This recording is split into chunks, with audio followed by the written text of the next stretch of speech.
the resistance and do more damage than flat out. Means that Virtus.pro bit in the backside by it in the last series against Rad, which they lost pretty heavily. Not quite going to be banning it out first, but you'd imagine it'd be on the list. Yeah, it's definitely going to be seeing either a ban or immediate just locking in terms of those compositions coming on through. EMEA is going to be locked for the side of Yoinkanda, so Virtus.pro are not going to be able to ban that one out. What they can ban out is the Luna, which is likely going to go first, so that Yoinkanda don't get their hands on a super bolstered up Psylocke. Now we get to see what Virtus.pro are going to decide to save. This might be where we see the Magneto. Well, yeah, it is going to be where we see the Magneto. They might feel comfortable leaving the Cloak and Dagger up for grabs now that they have that Magneto confirmed, so that they can use the Meteor Arm, the one-shot potential, to try and shut down the Cloak and Dagger mid-Eternal Bond dash. One thing that we have been hearing through the grapevine is that Virtus.pro, like we mentioned, it was the first time that they lost a series last week, but they have been dropping maps in various tournaments, and they have been dropping scrims. But this is a team that tries to sort of bite back if they go through a bad period. They tend to sort of really come together and improve. The lock of the Cloak and Dagger seems to be the improvement that you would expect them to be making. Are there any other characters that would even be considered at this rate? Or do you think Virtus.pro are like, yeah, we want to make sure that we get that at least? Yeah, I feel like you want, if you're Virtus.pro, to take the Cloak and Dagger. Immediately, Yoinkanda is going to ban out the Invis. They'd probably have preferred banning out the Cloak and Dagger, although then again, if Invis is on the table, Fire's Torch is going to get absolutely bolstered on up with the Guardian Shield and also the team-up ability giving him additional armor. But with VP protecting the Cloak and Dagger, it means that if Yoinkanda go for a save of the Cloak and Dagger themselves, we're going to be seeing that both of these teams have that same win condition. They're going to be both being able to have that Terror Cape up and running, but no, Yoinkanda are actually going to protect the Wolverine, which means that Virtus.pro here take the Cloak and Dagger instantly out. There's the adaptation that I was expecting. They saw it against Rad. They want nothing to do with it. So I guess the question really is like, Yoinkanda leaning into this meta? You would have almost assumed that, like, okay, the team that just played them beat them, and they did it by going for basically the same draft twice. Let's just copy that draft. Let's see if we can like find the answers. But it does feel like, even from the picks alone, Virtus.pro have like really done some soul searching to work out exactly where they went wrong. Yoinkanda, not to say that they don't understand what or even looked into it too much, they're just not really that fussed about the Cloak and Dagger. Well, the Wolverine can, just in the same vein as you use Feral Grab to just get everybody out of the Invis boundary, or Lost Stand too. You can do that with Eternal Bond. It's an AoE that you have to be able to stand in. It's not based around the Cloak and Dagger's location. It's set on that ground. If you move them out of it, they're not getting that healing per second. So that can act as a counter agent there. The Wolverine's also going to be able to put pressure on potential duelist picks like the group coming on through if we do see Nevix try and go for that one, which might allow Black Sao to come in through with the lead on the Vanguard. 1 versus 1, but we'll have to wait and see, as Virtus.pro with that Cloak and Dagger are definitely going to be doing a lot of significant damage outbursts. Their burst cycles are going to be immensely stronger than Yoinkanda's if Yoinkanda aren't comfortable, as Vertigo on that Jeff is going to just speed everybody out of the spawn before swapping on over to the Mantis. Virtus.pro in the meantime utilizing Finzi's Doctor Strange portal, not just to set up an insta into the fight, but also scatter the comp they're against.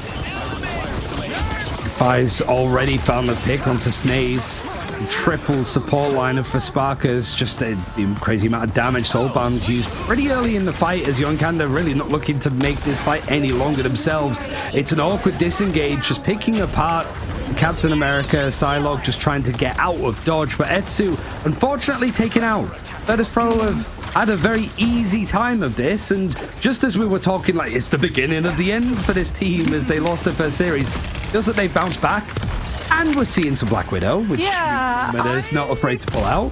I don't know if Yoinkanda misread the composition they were up against, because this screams to me that they were thinking they were going to be up against Torch. Taking a Black Widow with a Mantis means that you have the one-shot potential, but not if you have to be able to break for double shield of Doctor Strange and Magneto at the same time. Monk Mother's shots are buying a little bit of space. Virtus.pro have to make sure that they don't ego peek into them, but everyone just anchors up on point, utilizes the natural cover of the scenery to avoid the Widow, and off of the back of that, at where's Yoinkanda's in.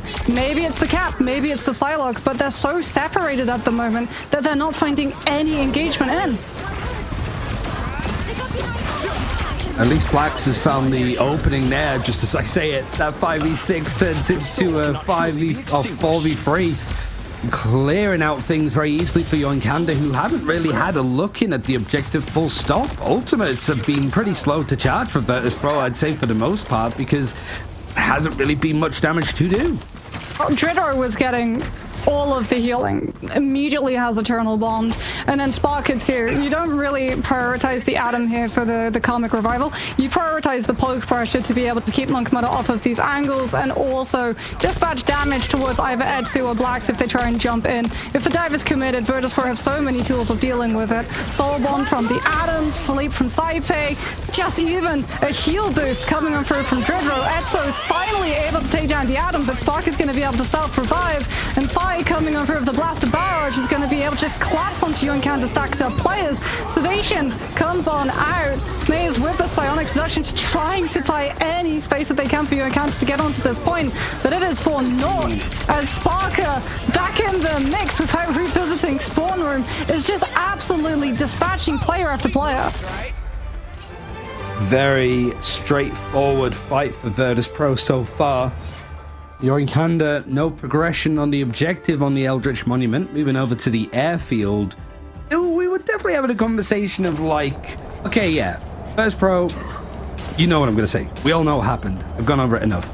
Like, is it looking that bad that they could completely drop out at this stage in the tournament? Yoinkanda's a good team, but a Virtus.pro in that bad of a stage? Right now, it looks like it's only just a flesh wound, and they've bounced back. Only 2 eliminations gone on to Saipei and Sparker. Means that the Karmic Revival really can be just sat on for as long as possible because it really hasn't been needed. Now they have it, though, going into this first fight. Yeah. So many players from Virtus.pro have not revisited the Spawn Room, and even the players that did go down, a lot of them had self-revives. So, yeah, rumors of their losses might have been greatly exaggerated. Yeah. Virtus.pro, they have had motivation now to try and actually really improve and lean into this new meta that's been established. Strange Teleport comes on out. Virtus.pro claiming his takes on that high ground. Damage boost going on to Fire as well. Yoinkanda, they don't have that Magneto. They don't have Meteoram. Neither do they have Psionic Seduction to be able to shut down Galactic Legend. It's all going to be off of heals coming in through from Priest in charge, but that's not going to be enough. Monk Mother on that torch is outside of the Captain America's AoE, and Virtus.pro have already found the first pick. Really good spot from Fire to sort of see that while the Freedom Charge was coming in, that Monk Mother was a little bit isolated on his own, churned down in the fight. And whilst it was looking like Yoinkanda might be able to jump on there first, they're even dedicating ultimates to this still, so hold that thought. Yoinkanda might be able to keep a hold of this one. There's no point in progression being made as of yet. It's still just fighting for this spot. Dance to the Butterfly from Etsu on very low HP, mostly maybe used to just keep himself alive in this state. The Eye of Agamotto comes in, connects onto Free. The elimination follows from Nevix. This Vanguard duo has been played together so long, they might as well read each other's minds. They do exactly that. Virtus.pro take the point first. Yeah, Yoinkanda invested the Cosmic Yawn Amplifier too, but the only one saying goodbye are the Yoinkanda players. Back they have to run. Sparker has still got the Karmic Revival, has had no cause of investing it. Virtus.pro can take this next fight, force Yoinkanda into using an ultimate just to bypass these chokes, and then come back with all of their players fully intact. They do have to be careful though, as Blacks and Etsu can both close up the distance of where that Karmic Revival is cast. Fai on that Star-Lord is scouting out too, trying to figure out where is this Psylocke? Is my backline going to be safe? There's the Captain America spotted on out. Out comes the Soul Bond, out comes the Sleep from Saipei, and Yoinkanda just don't have the confidence. Virtus.pro are the ones to start the fight instead. And this Eternal Bond is almost pure ego and hubris coming out of Dridro. He has the freedom to do it. There's not going to be one on the other side. And for Virtus.pro, they're looking comfortable. They're looking back into the form that we expect them to be in. And for now, yes, Sparker can sit on this Karmic Revival all he wants. Nevix, the Meteor M, has just sat nicely. And Five moving over to the Star-Lord, something that we've seen him on before, but maybe not as a high priority. As the point starts to switch around on the map, Yoinkanda having a couple of things to work with, I guess, namely The Psionic Seduction. Yeah, Psionic Seduction is going to be there. Saipe should be able to get the Soul Resurgence online as Yoinkanda go on through aggressively, but the peel is just immense. Bulwark, Meteor M, everything layers on top, even with the Galactic Legend, and still Yoinkanda have not been able to find the picks. It's Sparker instead who takes down the Emma even through the Invis boundary. Out comes Ayabagamoto. Finzi's been able to collapse onto so many of their players, stacks them up for fight and knock them down for the blast barrage, and they're going to counter TP Yoinkanda's recontest touch as if Snaze goes for the portal. He's gonna get taken by Finzi. Well, that might take some of the focus away, but they're going to be able to dive in and take this fight. Covet Yarn before I put onto the objective, which means if I can pretty much take it straight back out. Finzi finds the burst onto Etsu. The comfort is there, and the elimination still all in blue. Virtus Pro looking very clean so far. The portal just diminishing. The fight's holding on for dear life as the Eternal Bond from Dredro is just going to keep everybody up, pushing everybody from Yoinkanda back. And a complete hold, 2-0 over on this first map for Virtus Pro, and zero progression made at all from Yoinkanda.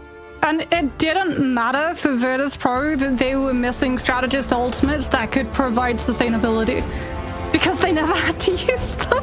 Yep. Soul Resurgence never matched wits with Supernova. Dance of the Butterflies was always coming out into an Adam who had Soul Bond, and it is no surprise to me that Dredro takes MVP, Cloak and Dagger. The secret is out, and Virtus Pro are making full advantage of it. 13-0-19. Read Dredro's statistics. 19,080 healing done. It doesn't matter that Sparker doesn't really provide all that much sustain. It doesn't matter that your Mantis from Saipe is tied to sustainability for her resource when Cloak and Dagger has that much healing potential. Oh, for sure. Like this sort of Guardians of the Galaxy comp working out really nicely. Everybody looking comfortable. But I think that whilst, I wouldn't say that Sparker's ultimates were that good, mainly because he didn't use them. We can't have an opinion on them either way. But he had the most final hits. Which with that right click, we talk sort of about, you're talking to me about the breakpoints being able to be regions meeting each other. Virtus Pro are probably going to be coming out on top. And then the first tournament where regions are potentially going to be up, we know regions are going to be meeting each other, but potentially Virtus Pro doesn't even get to meet other regions because they're in the lower bracket. But no, they come back after a loss against Rad. They bounce back in with a new composition, which shows that they've been investing, learning how strong the meta has turned into the Cloak and Dagger favor, as Loki is going to be taken off of the board for Yoinkanda. Yoinkanda will be able to secure themselves Emma as well. Virtus Pro mirroring that as Magneto has already been removed for both sides. Ryan, do you think we're going to see Cloak and Dagger make another appearance in the ban system now, though? Potentially. I saw a couple of people looking through, the watch parties and stuff, see what people were thinking of that one. And there was a couple of people who was like, oh yeah, you need to take out the Adam Warlock. But we actually we had a discussion about this yesterday, Moxie, where it's too specific. You have to think about the characters you're taking out and how they either connect via team-ups or just synergize really nicely with other strong characters. So yeah, it probably is a smart idea to not allow the Cloak and Dagger here. But I guess being able to save it here from Virtus Pro is good because you get to protect it. And if you don't get to protect it, it means that either Luna or Loki was left out, so you just grab them instead, right? It's a bit of a pick your poison thing for Yoinkanda. Do Yoinkanda save the Cloak and Dagger? The last time they prioritized the Wolverine, and there's the Cloak and Dagger save. Okay, there we go. So yeah, for me, that last round, Hell's Heaven, was a little bit strange, pun fully intended, because the ban system, Yoinkanda were going into this anticipating a vastly different composition that Virtus Pro were running out. They prioritized the Wolverine. They thought that they would be up against Groot coming on through from the side of Virtus Pro, and maybe they wanted the Wolverine for things like the Strange. But either way, the Wolverine, we never really got to see it come into fruition because Virtus Pro were on a composition that just shut down anything that tried to find an isolated target and grab them into Yoinkanda. Be it the Psylocke, the Captain America, the Wolverine, it all fell to pieces between the poke that came out from the Atom, the sleep CC that comes out from the Mantis, the Soul Bond so that no damage really bursts from through anyone at the initial stage of dive, which is where dive is at its strongest since you're going in with all of your cooldowns. So it's going to be Ariko that we get to go to. We've seen this map very rarely as Yoinkanda decide to take us here. One of, in fact, the latest map pool that we're getting to see from Marvel Rivals, which Virtus.pro have been able to full push in the past, but they definitely struggled with on that last point. Yeah, it was a weird map because the Firestrake's doing the exact same thing here of just forcing Virtus.pro into the latest map, maybe to just see exactly how they want to be playing this out. But Virtus.pro had a really good way of playing where they're able to take fights and have the objective still moving or be on the defense and just maintain the control of this objective, and everybody has to be like cleared, everybody has to be eliminated full team wide in order for Yoinkanda to make any progression. On this first part though, there is a little bit of leeway given to the attackers because you have the high ground and that 90-degree angle to play around, but you can already see Virtus.pro being irritated and Sparky yet again finding the first pick. Yeah, normally this first corner is really annoying for the defender side to be able to take because of the flank routes that are active, but Virtus.pro, Spark is still on this Adam Warlock, is winning the 1v1. He's controlling the lane behind Virtus.pro's first corner and stopping Etsu from finding any value on the Psylocke, and because the Psylocke is losing to the Adam Warlock, the Psylocke's not there to take out the torch, which is normally the Psylocke's job. Psylocke normally takes down the flyers. Fi has to be careful that we don't get blitzed down by a Terror Cape, but instead it's Virtus.pro who are coming through with the picks as Blacks hops through that teleporter to just fully reposition to the fight, maybe cut Virtus.pro's attention, forced resources into chasing down the Captain America for the rest of his team to get value, but Sparker now has been taken down to the bait of chasing the Cap. I mean, it was the only elimination so far I think that Virtus.pro been able to take, but obviously the resurrection for Sparker means that he's going to be back into the fight fairly early on.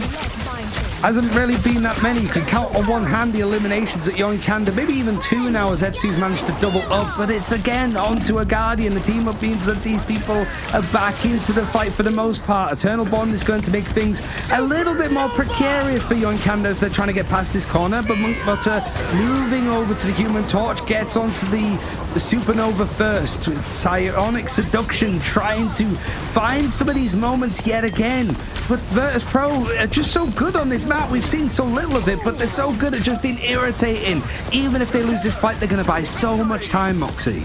Yeah, Sparker said Soul Bond. Monkmother has the Supernova after Dridro's Eternal Bond had expired. They were a little bit late to trying to use it to save Saipe, but Soul Bond just means that everyone from VP is stacked survives the Torch Ultimate. Nevix now gets to answer back with the Psionic Seduction. He does get Carbon Crushed by Snaze, but that just means that the Emma's position is static and Sparker takes the Vanguard down. You would be correct if you mistook the strategist for a duelist with the amount of damage that Sparker's been able to pump into the forces of Yoinkanda as they have not been able to find a way of breaking this first corner at all. Blaziken's approaching that Eternal Bond, but Drodro's got one to mirror. Finzi with the Eye of Agamotto 2 can catch on to all of those players and still have the pick potential with the Maelstrom of Madness as Finzi dives into the back line, sees Vertigo going lower and lower. He wants that kill so bad. Going for the pick, but overcommits and Monkmother punishes. He just wanted that pick so bad that he was willing to overextend a little bit, and that might have bit off more than Virtus.pro can chew. Black's able to get a couple of these eliminations together, but it's pretty much what Virtus.pro have been consistently strong at. Like, really haven't lost that many either Convoy or Convergence maps full stop. And here, 3.5 minutes have been bought, and it's basically two corners that this objective has been able to go behind. Virtus.pro looking to contest this a little bit. Soul Resurgence from Saipe ready to go to add a little bit more damage onto this side, and with the Terror Cape, you know how this is going. The drop down with the Eye of Agamotto, able to actually catch onto Vertigo, who just manages to get their own Soul Resurgence out just in the nick of time. You've got all of the tornadoes and the Supernova flying down from Monkmother and the Dance of the Butterfly, but I'm not seeing any blue names in the kill feed going down, and even if they would, I was going to say the Camet Revival's on the horizon to be used, but Sparker goes down. He's not going to be back, he's not going to be able to be resurrected, so it's actually looking like Yoinkanda are going to be able to push this one over the line. Yeah, Black's out coming on through with the hero of the moment, Freedom Charge. charging Yoinkanda's A point and letting them push into B now. But this time bank, it's miserable for this attacker side. They've still got one of the worst points to be able to push, point C, where Virtus.pro are going to have access to the high ground, all of the cover to hide their torch around these corners so that Fi just does not get picked. And Monkmother, in the opposite side, he's got to contest with the torch, he's got to contest with Sparker on this Adam. Etsu on the Psylocke is looking for an in, but the protection from Virtus.pro is almost immediate. Saipei picks the Psylocke out, Dredro aggressively sends the Eternal Bond so that Virtus.pro can go for more, limit the space that Yoinkanda have open to them for this next push, and now Virtus.pro can establish themselves on these angles, make themselves so hard to be able to oust that Yoinkanda are going to have to overcommit, overextend into their space, which is going to feed them directly to the angles, the LOS of Sparker and Fi. A lot of ultimates been sat on for Virtus.pro. Silent Seduction is going to be the first used, and pulling the human torch that's right in the air, just a sitting duck to be cleared out in hand. Etsu caught by Nevix. The Carbon Crush is going to maintain control for this defensive side. And it was just Virtus.pro biding their time, waiting for Yoinkanda to be a bit more out in the open. And with all of the ultimates that they've been sat on, conserving, they only used the one. True, but it was Eternal Bond from Virtus.pro. That being said, Tridor is about to have another Eternal Bond, having used it in the fight prior. Yoinkanda have an Eternal Bond of their own. Etsu had the dance of the butterflies, but no! The dance floor is shut down immediately by the torch. Fi picks Vertigo too before Soul Resurgence can come on through. They're all stuck in one small space. Monkmother with the Supernova trying to find anything, but Fi's flames burn brighter, burn hotter. And unfortunately for Yoinkanda, they're not able to handle the heat. They're falling apart time and time again. It's the same adjustment too. Like, I really like the macro, the foundations, the fundamentals that Virtus.pro are playing with. Like, yeah, you're on the high ground, it's hard to go with, but as soon as they realize that objective is moving, even with Virtus.pro completely split up in that fight because it's so chaotic, they all just culminate on the objective. They can play off of each other, maintain a little bit of healing, and just really shut down Etsu from going in for that dive. Like you mentioned, Moxie, that Dance of the Butterflies is available. Grouping up against it is going to be important. Supernova going to be used on Virtus.pro's side as overtime is going to be triggered. Soul Resurgence and the Dance of the Butterfly lapping over each other, but the elimination's not quite cutting in. This Dredro has farmed up yet another Eternal Bond. Psionic Seduction a little bit late to shut down some of these ultimates that Virtus.pro been throwing in, but it's looking a little bit like the last point in that Yoinkanda leaving it to right to the end, able to have enough sustenance to survive a little bit longer, but they have to push this point up these two slopes all the way to the second point. They're able to sort of do it to an extent as Virtus.pro are forced to back out, but they're leaving it so late on the clock. And they don't have the ultimates. Monkmother's going to have to build the Supernova in super time. Virtus.pro, Fi's going back onto the Star-Lord so he can recontest in faster, as well as having the iframes on the Stellar Shift. He can get aggressively on top of the backline of Yoinkanda 2 with the Barrage! Terror Cape into Star-Lord follow through, and Fi is absolutely unstoppable. Yoinkanda, it cost them everything in the fight before, and Virtus.pro just sit on the Comic Revival, don't even need to use it to fully revive the entire team. They're just picking up key players to make sure that they don't have to wait around for Nevix on that Emma Frost to come back into the mix, and they can just get so aggressive with Fi, Dredro, and Saipei all chunking down Yoinkanda squishies. I just want to listen to the music for a bit. I like that it feels like, yeah, we're setting the stakes. This is really serious, and then it's just this in the background. Oh yeah, the music Lovely design music. in Marvel Rivals is amazing. I think by far my favorite score is Hell's Heaven Overtime, because all of the different maps actually have their own overtime music scores too. Yeah. I mean, I'll have to listen to those properly. I like the opening to Yggdrasil's Path. Just the guitar, the grunginess of it. It feels for Yoinkanda they need to really pull out a hell of a solo here to sort of bring things down for Virtus.pro. We did see them not finish the map against Fire Strays, but like we've been alluding to, Moxie, it was like in that final choke where you got under the ground with the robots coming out of the wall. That's where things can often get stuck. Virtus.pro don't need to worry about that. They just need to get it pretty much to the end of point B. Oh, Fi. Oh, do they manage to get a pick? Mantis damage boost and Black Widow Does Fi find anything right here? If they get a first pick before Yoinkanda have control of corner, this defense changes up entirely, but no one peeks, no one egos. Virtus.pro swap to what they actually want to run out with. Fi onto that Star-Lord. They saw how much value it had. It's going to buy so much space too. Yoinkanda are going to have to back all the way up when they see that Star-Lord getting a little bit too close. So speaking about too close, Etsu a little bit too close to Sparker's protection squad, and that Star-Lord tears the Psylocke apart. Yeah, the thing I want people to watch, if you haven't watched Virtus.pro play on this map so far, is just how many times we see that triple arrow at the top of the payload whilst the fights from Virtus.pro are happening like they are now. Look how far ahead they are. That objective is still pretty much moving at full speed. Yoinkanda really can't do too much about it, and Sparker really shining on the Adam wall. Like, we've put so much focus on the other strategists in the game currently that Adam just wanted to make sure that his name was named, brought up, and basically to Rio to don't be rash. Virtus.pro is still back. Yeah, Pyro Prison expires from Monk Mother. Virtus.pro move in aggressively with a Soul Bond. Dreadrow is going to be able to top it off with an Eternal Bond as well into a Terror Cape, and he catches so many plays from Yoinkanda. He uses the Eternal Bond to get past the shields, which would have blocked the damage vulnerability. Etsu has no choice but to go for the Dance of the Butterflies, trying to shut down any aggressive plays that Virtus.pro were looking to find. Soul Resurgence though from Saipan, all of the bodies being stacked too close to the Psylocke. She's going to deny any pick, and meanwhile Finzi, the more players that are stacked for the Strange, the more players that will fall to the Maelstrom that comes afterwards. It just feels inevitable. That whole lever of we're so back, it's so over, it's now we're so back for Virtus.pro. It saves so many ultimates. It's a really good fight, a fantastic Kayavag motor that comes out of Finzi.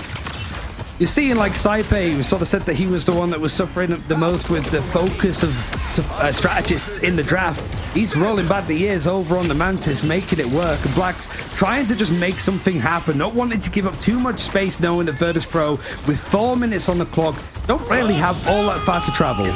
Freedom Charge comes into the mix. Virtus.pro going to have to make sure that they shut that follow-up down. Navix with the Psionic Seduction silences anyone from Yoinkanda who thought that they could find a vulnerability in Virtus.pro's backline. Fi with the Galactic Legend also make sure that Snaze's own Psionic Seduction doesn't find any inroad to Virtus.pro's backline. And still, like you mentioned, bodies on the payload. Objective continues to move while Virtus.pro continue to move their players forward, taking away the space, eroding the positions that Yoinkanda could play to slow their approach down.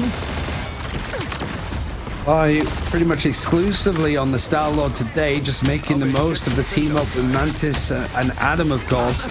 Really has been good at shutting down Etsu. It's this almost like Peel of just being aggressive, able to chase up people that don't want to be chased. And now this objective is pretty much right at the end of its tether with 3 minutes for Yoinkanda to hold. Losing Stays is a little bit rough. There's going to be a contest. There has to be. The Dance of the Butterfly not able to beat that, of course, but with everybody grouped up, the damage is just negligible, not noticeable. Soul Resurgence is just going to flip things back, and Monk Mother, the Supernova feels like it's just a light heat wave more than anything. You've got the Eternal Bond holding on for Yoinkanda, but they're still losing players. Etsu's down again. Black's CC'd out, surviving, trying to disengage over onto Fi, and Virtus.pro not playing with their food, but being very selective with where they're taking these fights exactly. It's only 8 meters to push things on, and Etsu at least taking out one of the backline supports of Saife. It's going to keep things alive, but it's still 2.5 minutes, Moxie. Navix is going to fall. Spark with the Karmic Revival, more than happy to invest that ultimate, and brings back both the Mantis and the Ammo. Karmic Revival still going to be sounding enough for the next 10 seconds, so I'm going to have no choice but to back away. Try and stabilize around this corner. Eternal Bond from Dreadrow, that's going to lead into another aggressive Terror Cape, potentially behind the entire team to catch. They try and Terror Cape back, but Fi gets phased by the Dark Teleportation coming on through, and Navix with the Psionic Seduction sets everything up for Fi. Soul Bomb just to top it all off. There's nothing Yoinkanda can do. Virtus.pro sweep the series 2-0. The top dogs are back. Yoinkanda, however, unfortunately not participating any further in stage 1, and if they want to make stage 2, they're going to have to run a little bit more of an in-game gauntlet to get there, whichever way that looks. But yeah, the death of Virtus.pro greatly exaggerated with how things have played out today, adapted nicely, 2 games to Cloak and Dagger, the MVP. Is probably an omen, I suppose, of what exactly was Virtus.pro's problem and what exactly they fixed up. I need to see the stats of the assists. Yeah, there it is, 36. So to put this into perspective, Dridro had more assists. The elephant in the room, we can't talk about today yet, last week. That first series loss against Rad, what went wrong, but also what was your reaction afterwards? It surely was like we were bound to lose at some point. It's better to lose now than say like the grand finals of Ignite, right? We can bounce back. I mean, yeah, it definitely is. I mean, you gotta lose at some point, right? And if it is for seeding, then who cares, you know? So, Cloak and Dagger, because we're starting to see that she's an insanely strong strategist in her own right, and she's also now either getting banned or saved. What do you think about the strategist makes her as strong as she is? I mean, she has like the blind that does so everyone does like 25% more damage to the target. I think that's a big reason of why. And also her ult is really good because you can cover so much area. I think she just has like a good kit, and I mean, people get forced to ban all these other supports. So you usually just end up with Cloak or something like that. Can you talk to us a little bit about like the Adam Warlock pickup? Because I think we sort of saw like how the draft looked against Rad, like them using and sort of almost exploiting the Cloak and Dagger stuff. I think a lot of people were assuming that you would just sort of take what they did and carbon copy it across and use it today, but it feels like you've sort of taken that and then almost improved upon it, right? By adding in this sort of triple support lineup. You've got the Resurrects as well over on the Karmic Revival, the Ultimates, the team-ups and stuff. Like, was that something that you were sitting on beforehand, or was that after that loss to Rad, you all sat down, you talked about what we could do, how we could like influence the draft, and then you realized that this was something to maybe work towards? Well, we've practiced a lot of comms, so we know how to play everything, and we just play based off bans. So we thought this was the best, and we just picked it. So obviously, continuing on now in this tournament, you have the potential of going up against some teams, but also maybe being able to find your way back up against Rad Esports. Do you have anything to say to them? Do you think would anything be different if you guys matched up again, say, next week? Well, we will be better prepared for them next time. And I do think we had a bad day, so we will do better next time. Sure. I mean, there's plenty of teams that have gone down to a loser's bracket and then done the run to go and win the whole thing. So I think if there's a team that we sort of expect to be able to do that, it's probably you guys, Parker. So thank you very much for joining us. Again, congrats for making playoffs. You still got games tomorrow and stuff. So we'll let you go, prepare, relax, and we'll see you tomorrow. Thank you very much.